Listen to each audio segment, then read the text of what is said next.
नेता प्रतिपक्ष जयराम ठाकुर ने भांग की खेती को वैध रूप से समर्थन देने के मुद्दे पर कहा कि संबंधित कमेटी द्वारा रिपोर्ट सबमिट करवा दी गई है, जिसके अध्ययन उपरांत उचित निर्णय लिया जाएगा।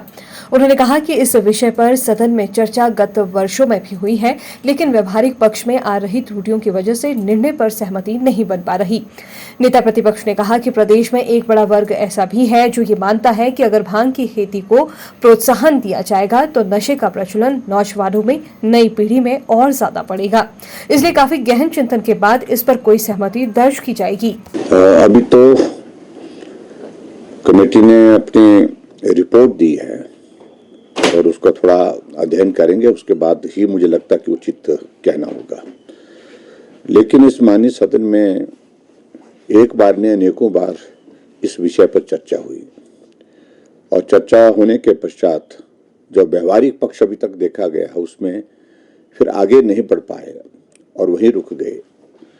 उसकी वजह यही है कि प्रदेश में एक बहुत बड़ा वर्ग भी ऐसा भी है जो ये मानता है कि अगर भांग की खेती को हम प्रोत्साहन देंगे तो नशे का प्रचलन नौजवानों में, नई पीढ़ी में और ज्यादा बढ़ेगा। वहीं सीपीएस मामले पर भी सदन में गूंजी बयानबाजी पर नेता प्रतिपक्ष जयराम ठाकुर ने अपनी टिप्पणी दी। देखिए, एक तो सीधी सी बात है, सीपीएस के मामले में सुप्रीम कोर्ट की ऑलरेडी जजमेंट आ चुकी है जिसमें इसको ऑफिस ऑफ प्रॉफिट के दायरे में माना गया है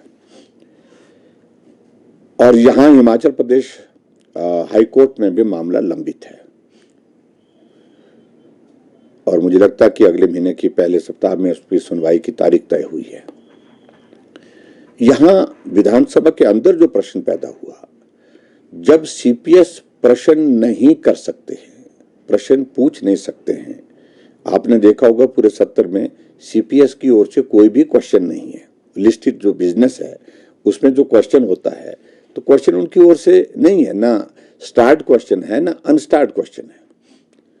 लेकिन इसके बावजूद सीपीएस सप्लीमेंट्री क्वेश्चन के लिए खड़ा होकर के पूछने के लिए हो तो वो उसकी व्यवहारिकता हमको नियम के अनुसार देखनी पड़ेगी कि भाई वो कर सकता है नहीं कर सकता। मेरे हिसाब से नहीं कर सकता, इसलिए क्योंकि सीपीएस को कैबिनेट मंत्री का दर्जा दे रखा हुआ है, सीपीएस को पैराफेरिया दे रखा है, पायलट के साथ जाता है, पायलट के साथ आता है, सीपीएस को फाइल पर अपनी ओपिनियन का अधिकार दे रखा हुआ है जो हो नहीं सकता है।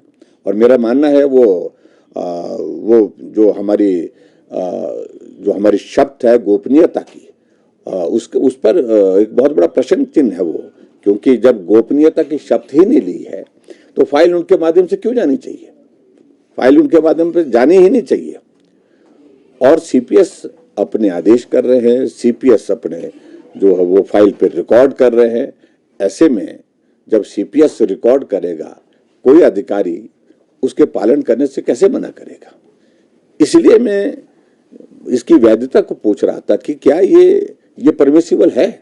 मेरा मानना है कि अभी तक हिमाचल प्रदेश की विधानसभा के अंदर हमने इस बात को देखा, जब सीपीएस को प्रश्न पूछने का अधिकार नहीं है तो सप्लीमेंट्री भी वो नहीं कर सकता है, क्योंकि वो पार्ट गवर्नमेंट का है, यानी कि he is part of the government और enjoying all facilities as cabinet ministers are enjoying. So he cannot ask question. This is my opinion.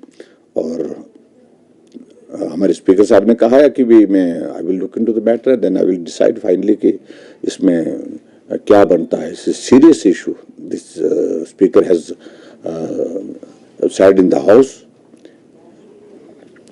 और मुझे लगता है कि कुल मिलाकर के सारे मामले को लेकर के विषय तो है ही है, गंभीर है ये।